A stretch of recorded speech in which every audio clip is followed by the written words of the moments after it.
Hello guys, welcome back to another review of Dragon Rising Season 3, Episode 11. Yes, we're officially starting the episode reviews. In today's video, we're going to be reviewing the hollow ones. Basically, in this episode, it kind of starts off with a flashback of Lord Raz or Raz getting dragged off by Knocked Rocks into the pool, where Aaron's saying he couldn't leave them behind, and basically chases after them, and then he managed to separate Lord Raz and Not together, and then ends up wherever he ended up.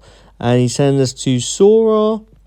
That's what he sent. He sent Sora. You also get a little flashback of Moro with him drinking the thing. That's the only bit of Moro I'm pretty sure we see this season. It's kind of sad. This is a whole flashback of basically what happened to Eren and Raz in season 3, part 1. And I guess the end of part 2. It's the end of season 2, part 2. And then obviously Thunderfang's defeat. And then he ends up telling the story to Sora while doing his little shatter kind of spin jetsu. That's basically the whole part there. I do like the whole connection this season, to be honest. It's way better than it did last season, 100%. I do like that. And then, surprise, surprise, Wildfire is driving the bounty. Literally, I don't know why. I mean, I know why she's driving the bounty, but, like, I would not want to get on this. Literally, every other ninja feels the same. Pretty sure you're going to kill someone with Wildfire. Like, what's going on with this bounty? Oh, my God. I think the dragons are even finding it weird to keep up to it. Like, why would you let Wildfire? Oh, whatever. Yeah, basically, we end up getting Egolt's death, which honestly at the time was actually very saddening. Obviously, the scene was actually pretty well done and well done a lot. Honestly, I didn't think Eagle would die. I thought they would find a way to cure his wildness sickness. I feel like in the future they might cure it. But as right now, Eagle's the first victim we personally see. There's obviously been other victims to it, so we don't know fully. The whole thing was really good. All the dragons, I think the Monarch dragons showing up, or Arc dragons showing up. I don't know what they are. I think the Monarch dragons showing up and crying together. And basically the other ninjas just like showing respect to the ninjas. And he also asked where his student Eren and Sora. And, you know, Lloyd has to obviously break the news that they followed a different path. I do like that when Eagle actually officially passes, you got all the dragons like shouting or roaring to the sky. Wildfire also starts roaring, of course, because she was raised by dragons. So I did enjoy that. Also, something else to say. In this episode, we do get to see Runtu, I think her name is, the purple dragon, of like basically say she's gonna continue training Ryu, which will go on later in episodes when that happens. So that's nice. Honestly, Raz, Sora, and Eren, I didn't think I would like them that much, but at the same time, they're not a bad combo. I didn't really like Eren and Raz last season because it was kind of annoying. The only season I like exception for Eren was Moro episode. That's the only episode because they were actually Moro and Eren did have a lot of good scenes together. But that's about all. To be honest, if I'm being completely honest.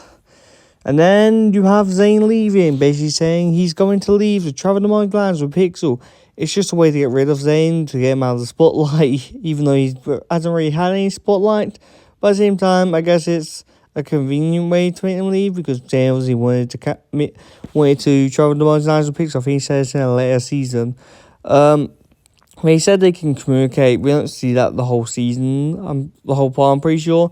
Might tie into part 2, if you guys know what I'm talking about. It might tie into part 2, and they basically officially leave. And then I do like the scene with Lloyd talking to Nia. It reminds me of Lloyd talking to Cole at the start of season 3, part 1. Staring at the picture, basically talking and right into the picture. It literally is basically the same scene, but with Nia, to be honest.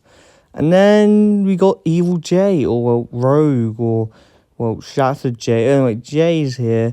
Basically, that you can definitely tell he's not the same Jay. He's obviously shattered his goodness. You can tell he's being way too mean to about anything. And basically, yeah, he doesn't even want to listen to them and doesn't believe the pictures. Even if they show him pictures, they wouldn't believe it. He wouldn't believe it because the administration had pictures, which is, I don't know how they would have pictures.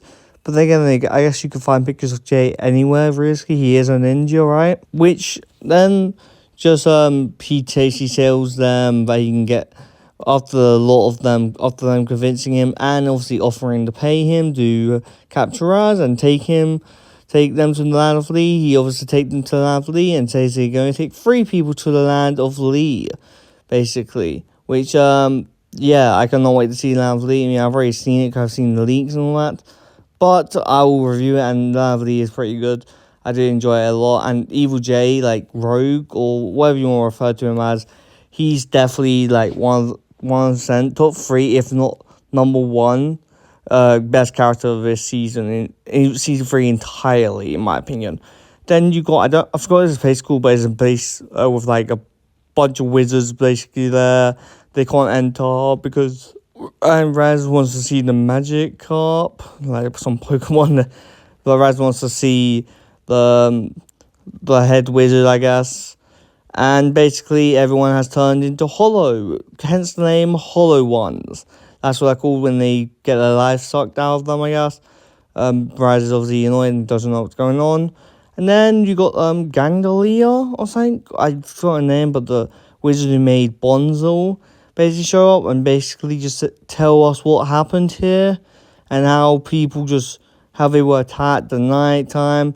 And then by the end of the episode, they're attacked. It looks to be clear. I honestly haven't seen the league episode in a while, so I don't know which of the 3 and 5 attacked them, but from the height, it looks to be clear. I can't remember. And then it ends with Gandalia.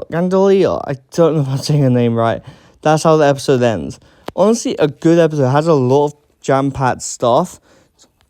If I had to give this episode out, I would say it's a good starting episode, to be honest, for the whole thing. So I'll say 10 out of 10. I feel like it's not really bad, this episode, to be honest. I guess saying Pixel leaving is kind of bad, but like I feel like that makes it up for it. And they're just leaving to hang out, I guess, and do all the stuff they haven't had to do since the merge, which makes sense. They're doing a day off or week off or whatever. It makes sense realistically, and they also don't know the merge lands are at stake again. So there's that, and all in all, it makes a lot of sense that they will leave. It's just annoying for Zane fans. I'm not like a big Zane fan, but at the same time, I want him to have more screen time because I prefer him sometimes than other ninjas, so that's kind of annoying. But out of all in all, it's a 10 out of 10 episode in my opinion. There's nothing really that you can go wrong with it here. I'll say most of Giant Rising are like over 6 out of 10 episodes. I may be forgetting some, but most of them are 6 out of 6, I think. Okay, without further ado, I'll see you guys next time. And bye.